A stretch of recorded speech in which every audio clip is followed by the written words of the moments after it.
Hi everyone, welcome to our YouTube channel. Today we are going to discuss practice set MCQs based on computer science, which are very helpful for NVS, KVS, and DSSP exams. So let us start. Term data structure refers to, and the options are organization of data, programming standard, coding, program design. तो basically data structure जो term है वो क्या है? Organisation of data and inter relationship between them. तो आपका option A correct होगा कि term data structure refers to organisation of data and inter relationship between them. First option would be the correct one. हाँ, next है variables which can be accessed by all modules of a program is called.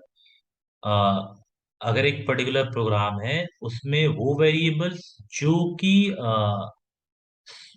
Whole पूरे programme में access किए जाते हैं उसे हम क्या कहते हैं? उसे हम ग्लोबल वेरिएबल कहते हैं। क्यों? क्योंकि जो ऑटोमेटिक वेरिएबल होता है, ऑटो कीवर्ड, देखिए ये बेसिकली क्या है, ये आपका स्टोरेज क्लासेस दिए हुए हैं। ठीक, ग्लोबल, ऑटो, स्टैटिक। तो ये बेसिकली ग्लोबल वेरिएबल क्या होते हैं? वो वेरिएबल्स होते हैं जो कि throughout the program access किए जा सकते हैं। तो ऑप्शन ए आपका करेक्ट हो। Stack, Q and linked list can be implemented. और स्टैक हो या क्यू हो या लिंक्ड लिस्ट, ठीक है, ये इम्प्लीमेंट किया जा सकता है। ऑप्शंस दिए हैं न्यूमेरिक वैल्यू या स्ट्रिंग वेरिएबल की मदद से या लॉजिकल फंक्शन, और फोर्थ ऑप्शन है एरे।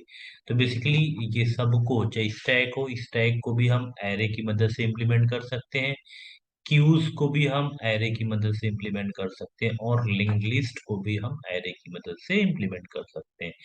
तो ये तीनों चीजों को इम्प्लीमेंट जो है एरे की मदद से किया जा सकता है। ऑप्शन डी आपका करेक्ट आंसर हो। हाँ, नेक्स्ट क्वेश्चन है hyper links can be created between a word document and, कि एक वर्ड डॉक्यूमेंट है उसके हाइपरलिंक्स जो है क्रिएट किए जा सकते हैं। अगर मान लीजिए आप किसी वर्ड डॉक्यूमेंट में कोई काम कर रहे हैं आप, और वहां पे अगर आपने एक हाइपरलिंक दिया, तो वो हाइपरलिंक उस वर्ड डॉक्यूमेंट को, जैसे ही आप हाइपरलिंक पे क्लिक करेंगे, दूसरे वर्ड डॉक्यूमेंट पे भी से भी लिंक कर सकता है, या हो सकता है दूसरे वेब पेज से भी लिंक कर सकता है। तो इसका मतलब देखिए ऑप्शंस क्या है? Hyperlinks can be created between a Word document and, option A है another Word document, ये भी करेक्ट हो सकता है। ऑप्शन बी है a web page on the www, ये भी सही है। ऑप्शन सी है a web page on the company internet। तो ये तीनों ऑप्शन सही है। इसका मतलब आपका ऑप्शन डी जो होगा वो करेक्ट होगा, all of these. Next question, which of the following can not be done with document version. कि आपका जो जैसे मान लीजिए कि वर्ड डॉक्यूमेंट है, उसमें आप क्या नहीं कर सकते कि किसी वर्जन को मॉडिफाई नहीं कर सकते हैं। नेक्स्ट है डिलीटिंग अ वर्जन, डिलीट नहीं कर सकते हैं। ओपनिंग अ वर्जन, ओपन नहीं कर सकते हैं। तो भाई देखिए मॉडिफाई भी कर सकते हैं आप, डिलीट भी कर सकते हैं, ओपन भी कर सकते हैं। तो क्या नहीं कर सकते हैं? ना, क्योंकि ये सब कुछ आप कर सकते हैं। किसी भी कोई वर्ड डॉक्यूमेंट है उसमें आप क्या कर सकते हैं भाई? आपने एक वर्ड डॉक्यूमेंट क्रिएट किया, आप उसमें कुछ भी मॉडिफाई कर सकते हैं, कुछ भी लिख सकते हैं, उसे डिलीट भी कर सकते हैं, और उसे ओपन भी कर सकते हैं। ठीक है, तो ये तीनों काम, आप तीनों ऑपरेशन आप परफॉर्म कर सकते हैं।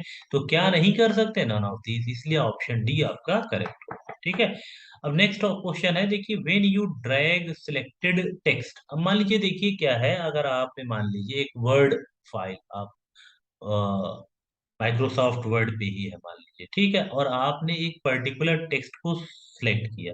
सिलेक्ट करके जब आप उसे ड्रैग करते हैं, जैसे आपने कंट्रोल की को प्रेस करके या माउस के जो है लेफ्ट की को प्रेस करके उसको आप जब ड्रैग करते हैं, तो ये बेसिकली ड्रैगिंग क्या होता है? एक तरीके से आप टेक्स्ट को मूव कर रहे हो। क्या करते हैं? मूव कर रहे हैं। तो वही कह रहा है कि इस प्रोसेस में आप क्या कर रहे हैं? डिलीट करते हैं टेक्स्ट को। जब आप ड्रैग करते हैं तो बेसिकली आप क्या करते हैं? क्या आप टेक्स्ट को डिलीट करते हैं? नहीं, आप डिलीट नहीं करते हैं, बेसिकली आप टेक्स्ट को मूव करते हैं। तो पहला ऑप्शन गलत हो जाएगा। अब ऑप्शन बी पे आइए, लिंक टेक्स्ट, आप टेक्स्ट को लिंक करते हैं, नहीं लिंक नहीं करते हैं आप, तो ऑप्शन बी भी आपका गलत हो जाएगा। अब आइए ऑप्शन सी पे, कॉपी टेक्स्ट, क्या आप टेक्स्ट को कॉपी करते हैं, नहीं, ये ऑप्शन सी भी सही नहीं है। तो नेक्स्ट आपका ऑप्शन डी है, मूव टेक्स्ट। बेसिकली जब हम ड्रैग करते हैं तो हम उस वक्त क्या कर रहे होते हैं, उस पर्टिकुलर टेक्स्ट को, सिलेक्टेड टेक्स्ट को मूव कर रहे होते हैं। ठीक, ओके, तो option D would be the correct one.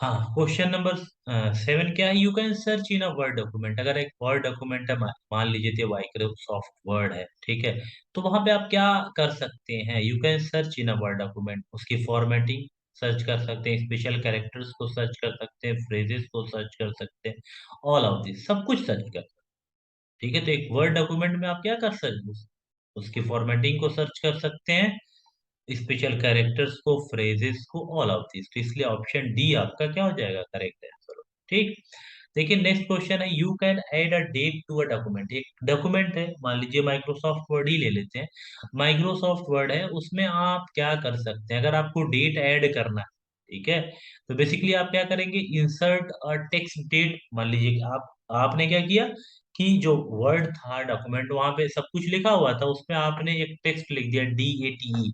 क्या सिर्फ डेट लिखने से डेट ऐड हो जाएगी, नहीं, ये चीज नहीं हो पाएगी, तो इसलिए पहला ऑप्शन क्या है, गलत है।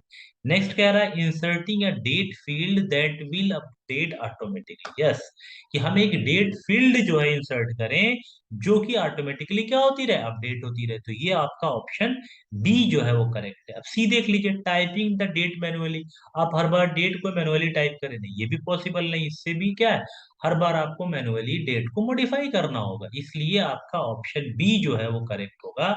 आप एक ऐसी डेट की फील्ड इंसर्ट करें कि जो ऑटोमेटिकली जो है डेट को अपडेट करता रहे। ठीक, तो option B would be the correct one.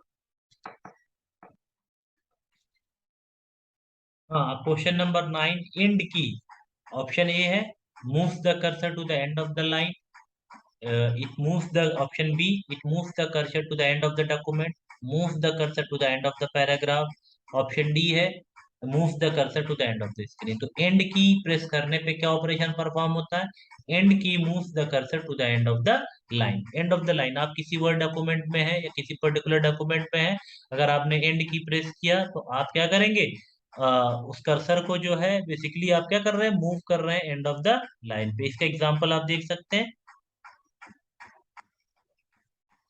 हाँ, जैसे देखिए वर्ड डॉक्यूमेंट है, ठीक है, अब यहाँ पे आपका कर्सर है, ब्लिंक कर रहा है। ठीक है, अब जैसे ही आपने एंड की प्रेस किया, एंड की प्रेस किया मैंने, देखिए आप एंड ऑफ द लाइन पे। अब मान लीजिए यहाँ पे आपका कर्सर है, यहाँ कहीं पे कर्सर है आपका, आपने फिर से एंड की प्रेस किया, देखिए एंड ऑफ द लाइन पे आ गया। यहाँ पे कर्सर आप प्लेस करके देखिए, एंड की प्रेस की, फिर से आप एंड ऑफ द लाइन, इसका मतलब आपका कर्सर जो है एंड की प्रेस करने पे आपका एंड ऑफ द लाइन पे मूव कर रहा है। ठीक, अब देखिए नेक्स्ट क्वेश्चन नंबर 10, देखिए control plus page down is use to, control plus page down use होता है किस लिए, move the cursor one paragraph down, ये कर्सर को एक पैराग्राफ डाउन मूव करने के लिए, या कर्सर को एक पेज डाउन मूव करने के लिए आप इसे देख सकते हैं। ऑप्शन बी आपका करेक्ट होगा, आप देख सकते हैं इस चीज को, देखिए आपने कर्सर यहाँ प्लेस किया, ठीक है, अब कंट्रोल की प्रेस करके पेज डाउन की प्रेस कीजिए, देखिए आप नेक्स्ट पेज में जा रहे हैं, आप देखिए आप नेक्स्ट पेज में जा रहे हैं। ठीक है, अब उस पेज को यहाँ से आप ऑब्जर्व कर सकते हैं, देखिए यहाँ पे आपका क्या है, पेज 2 ऑफ 8 है।